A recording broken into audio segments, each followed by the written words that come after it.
دوجی هفسروکن دم پارتی چوبون سردانا هفسروکا HDP یا بره فیگن yüksek داخت تماشوان نجا ایرول جم دمیر تاشبون عمر سونمز دشوپینوان سردانا عمر مبین جمته بحثا آزادبونا دمیر تاشی تکرن وان روژان اولالی اکیجی اف سردان جبوی زانیاریان پیرا پار وکن کال در و چد قومه گلو بحثا آزاد کرن آویجی نها تکرن ایرو جالی هف سروکن دم پارتیه و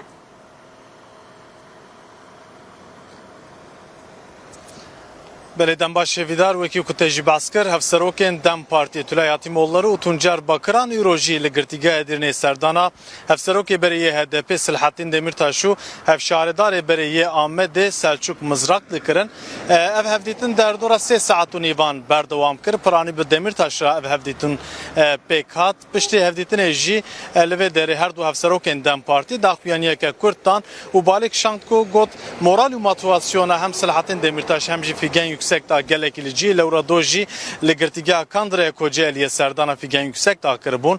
li gel Figen Yüksek da Semra Güzel jî kiribûn got moral û motivasyona wan hemî li cî ew gelekî bêhêvîdarin ji ber vê pêvajoyê piştgirî didin vê pêvajoyê û her wiha hevserokên Dem Partî balê dikişin ser biryara dadgeha mafê mirovana Ewropayê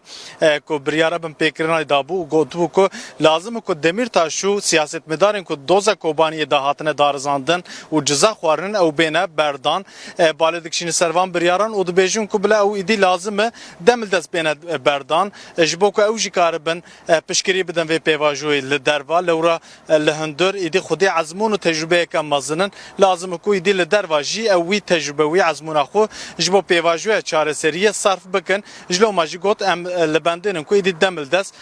di serî de Silhatîn Demirtaş hemû girtiyên siyasî bêne berdan. Niha ji xwe hefteya borî dadgeha mafê mirovana Ewropayê derbarê Silhatîn Demirtaş da cara sêyemîn biryara berdanê dabû lêbelê dadgeha Tirkiye hêjveyekê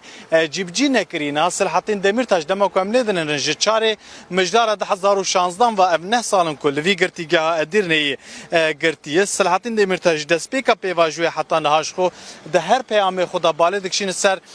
giringiya vê pêvajoyê piştgirî dide vê pêvajoyê piştgirî dide ew manîfestoya Öcalan û her wiha ev hewla Erdoğan û serokê MHP Devlet Bahçeli û dibêje ku çi milê me were çi destê me were em jî lazim ku em ji di vê pêvajoyê da cî bigirin. Lê hefteya borî cîgirê hevserokê Dem Partiyê Öztürk Türkdoğan dabû zanîn ku em îdî li bendênin ku di nava çend rojan da êdî Silhatîn Demirtaş bê berdan ji loma hêvî û bendewariyeke bi vî rengî heye. Em ji dema ku li gel parêzerên Demirtaş diaxivin ew jî hêvîdarin bi rastî dibêjin em li bendênin lê lazim ku daireya 22 ya dadgeha Cizayirgirana Enqereyê vê biryarê bide biryara berdana wan bide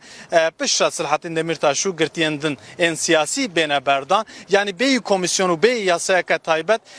ger bixwazin Silhatîn Demirtaş û her wiha girtiyên din ên siyasî ku di doza Kobaniyê da ciza xwarin ew dikarin demil dest bêne berdan ji loma jî ev hêvî û bendewarî her ku diçe zêde dibe û civak jî bi rastî li bendeyê ku baweyeke şember ev gav bêavêtin lewra Demirtaş wek naveke sembole ji bo girtiyên siyasî îdî ji ber ku di heyama 2013 û 2015 da serokatiya HDP kiribû wê demê jî HDP gihîşt bo asta herî bilind ji loma jî herkes li bendeyê ku di serî de Demirtaş hemû girtiyên din ên siyasî bêne berdan ji loma jî ev serdan û hevdîtin gelekî giringî tê dîtin. Belê gelekî spas Ömer Sönmez tu ji Edirneyê li gel me bûyî.